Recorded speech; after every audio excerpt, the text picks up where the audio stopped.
Hello, Matthew Williams here with a video to talk about the Crop Circle Access Scheme, which was an invention of Monique Clunk and Clonk, or whatever her name is, and she basically came up with this idea that she would collect money in order to pay the farmers.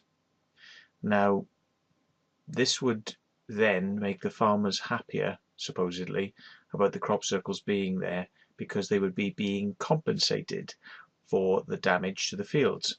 But I've got some interesting statistics here which I'd like to share with you.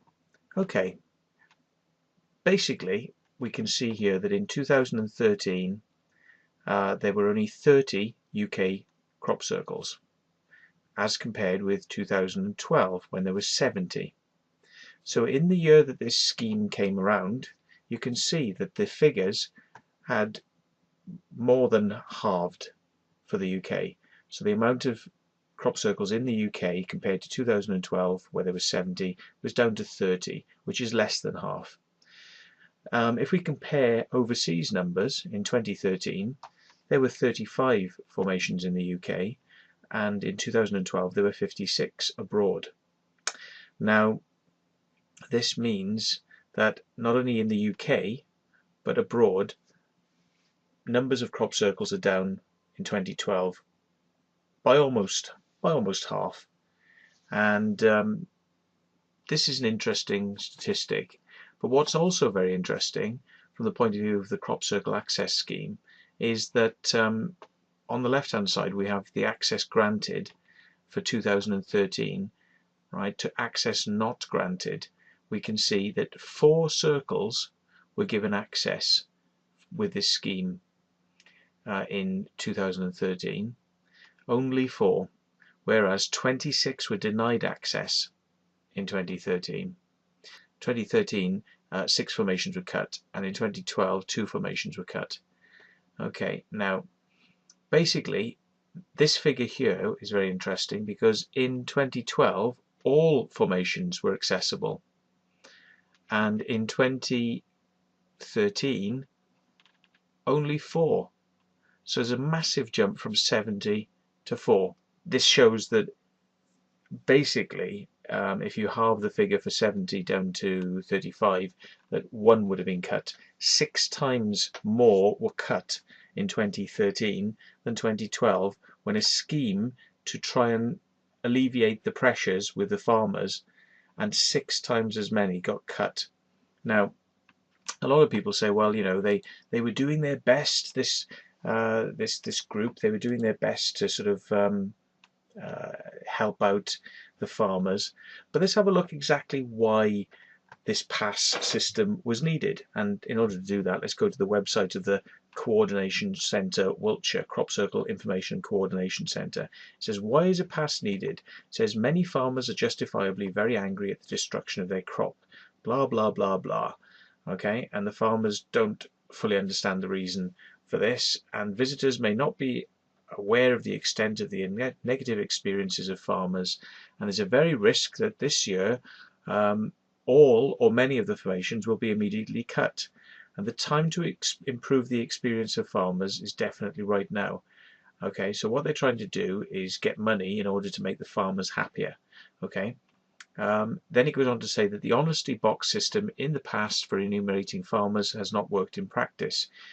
Well, the honesty box system, according to the Crop Circle Coordination and Information Centre, has not worked, and we've heard from Tim Carson, who said that he believes the system didn't work, perhaps because some people broke into these honesty boxes. But what can be shown through the figures is that in previous years that there were less formations cut out and more formations accessible when this scheme didn't exist than when it did. Now also we need to look at where does the money go to, because the money from the access scheme is supposed to go to the farmers. I would have thought in general all farmers. So if there were 30 formations in Wiltshire that appeared, one would imagine that the sum total figure of all the sort of after running costs of the Crop Circle Information Centre in Wiltshire, after their running costs were taken into consideration, because like any charity, I'm sure their figures for taking money in from the public are actually going to have outgoing expenses which are going to be taken from that first before whatever's left would be given to the farmers. Otherwise they would be running at a loss, and if they're running at a loss, who is putting this money in to pay for things like the centre, to pay for the Woodborough garden centre rental of the building, to pay for the Wi-Fi access, to pay for the computers that were present, the DVD player and theatre that was supposed to be there. Who's paying for all that if it isn't coming out of the money that was given by the public in order to run the centre and run the access scheme? Because like many charities out there, we have to understand that this is basically being run like a charity, i.e., you might give £10 to the RSPCA, but only £1 might actually make it into looking after the animals, buying them food and looking after them, because £9 is probably taken up with running costs for the RSPCA, their staff, the people they have to pay wages to, the buildings, the executives are probably taking home fantastic amounts of money themselves as well. All these things, like we know with charities, all that money gets soaked up before it even gets into the position where it could be given to the actual thing that it's supposed to be given to. Now, what I'm wondering is the Crop Circle Information and Coordination Centre being run as non-profit and as a charity, i.e., because the money is intended to go back to a particular cause, in which case it would be considered a charity. If that's the case, then basically we have to ask, what are the running costs of a Crop Circle Information Centre, and how much money would be left over to go back to the farmers?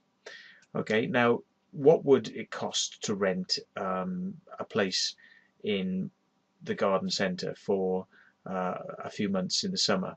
Well, what are we talking? June, July, August, 3 months or 4 months? So 3 or 4 months. I would say 4 months, because you have to actually set the place up, so there's going to be 1 month in setup, so it's 4 months. Let's imagine that it's going to cost at least £500, I would imagine, plus it might cost £1,000 a month. So we could be talking about, for 4 months, that could be £4,000, or at the minimum it could be at £500 a month, it could be £2,000. So £2,000 in order to hire this business space for the Crop Circle Information Centre's use. Now then, one then has to say, how much money would be coming in to such a endeavour, and we've heard figures bandied around of 1,500 collected from the sale of access passes directly, and money which has also been donated by the Kickstarter thing. I think was rumoured in the sort of £2,000 figure. So if you say, well, 1,500 collected and 2,500 donated, then that's 3,000. That's £4,000. But if it's £4,000 and the running cost of just the building is £4,000, then there's no money to go to the farmers. But we do know that Monique, by what we've been told, has actually paid the farmers, some of them, money to actually sort of allow access to the formations. Now this was in the region of £500. Now if she was giving out £500 to 4 farmers, which is what we've been told, 4 farmers, that's again that's £2,000. So running costs of the building, £2,000, giving the farmers £2,000, there's your £4,000 gone. So the place has got now zero money. Now, what I'm finding interesting as well is if you look at Information Centre and we go to Services here, right, the services which are being provided by the Crop Circle Information and Coordination Centre are early daily reconnaissance over the area to locate and photograph formations. Right now, notice that they're careful not to use the word aerial reconnaissance, because then that would link the work of this charity non-profit organization that would link it to being a commercial enterprise. It would be a commercial enterprise using microlights to take the photos. So they've been careful to leave that out, even though that is in fact what's happening, is they're using microlights in order to do what they class here as services, which is daily reconnaissance over the area to locate and photograph formations. But the very important thing to remember here is that they're classing that activity, early daily reconnaissance to locate and photograph formations, they're classing that activity as a service. So the service is part of the running costs of the Crop Circle Information and Coordination Centre. And as a running cost, would that then mean that the Crop Circle Information Centre would be using any money it got in to pay for photography, to pay for either car photography, to send people out in cars, or send people out in aircraft? So does this mean that money that was collected from the access scheme, which was to go to the farmers and to pay for the farmers, would have first been taken in as expenses to provide services to the Crop Circle Information Centre first, before the leftover remainder amount of money was then divvied out to give out to the various farmers? So we'll come back to that, but basically they've got Wi-Fi, they've got computers there, they've got a telephone line, they've got the electric bills, they've got the rates to pay. You know, all these things have to be paid for in order to run this centre, and those would be classed as expenses, which I would have thought would have got taken out of the figure that people were paying before this money got back to the farmers. So just like the Apple iStore, where you buy music, but Apple takes the large chunk of the money for administering the site before they give the couple of pennies back to the artists or the record companies. It's Apple takes the big chunk before whatever's left over is divvied back. Now, what I'm asking as a question is the Crop Circle Information Centre run on the same basis? Is it taking the large chunk of the money for its own running costs and maybe even paying for the staff? Maybe Monique actually wanted to draw a wage out of this. You know, I'm just asking the question. Is that the case? But one thing is for certain. When you look at the Wiltshire map that they've got here, right, and you see 4 formations, which is really pathetic, 4 formations that they've managed to get access to, right, and there are 26 formations out there, and only 4 have been accessible through this scheme, right, then what does this mean? Are there 26 other formations that the farmers didn't get paid for? Because we were told that Monique gave money to the farmers directly, cash in hand, £500 a time, which, if that is the case, then she's only got £2,000 left off the money that she's collected from sales of the access scheme and donations online. So she's got £2,000 left. If she's paid 4 farmers at £500, that's 2,000. She's got another 2,000 left. Okay, so that 2,000 divided out, if we get a calculator up here now, and we say, right, we've got £2,000 divided by 26 leftover formations. That's £76 to give each farmer equally then after that, right? £76. Now, I think that's not a very high figure, but I suppose it's better than nothing. But what I find obnoxious is that what she should have done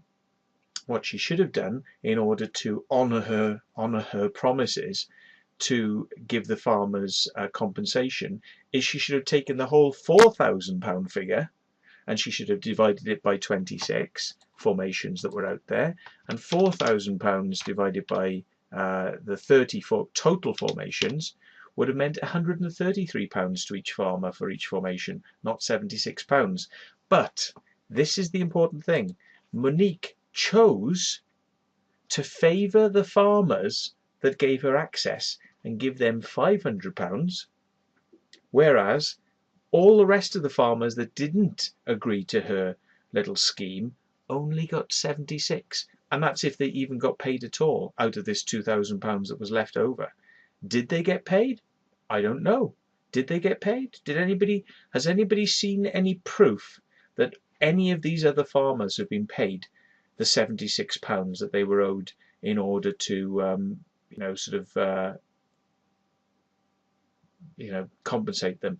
Or did what Monique do is give £500 to these 4 farmers that were compliant with her, and then the £2,000 that was left over, she said, well, I need money to pay the building, and I need money for this, and I need money for my flights, and I need money for this, and actually there's no money left now to give the farmers, so I'll give them £0 divided by 26 farmers, or 26 circles, 26 farmers, so £0 now left over divided by 26 equals 0. So I'll give all of those 26 farmers 0 out of the money that's left. This is what I'd like to know. So I think it's a fair question to ask, and knowing the way businesses run and the way that people will often try and delve into the kitty, I think it's a fair question to ask. So if anyone has any answers to that one, I'd be interested to know. So thanks very much for watching.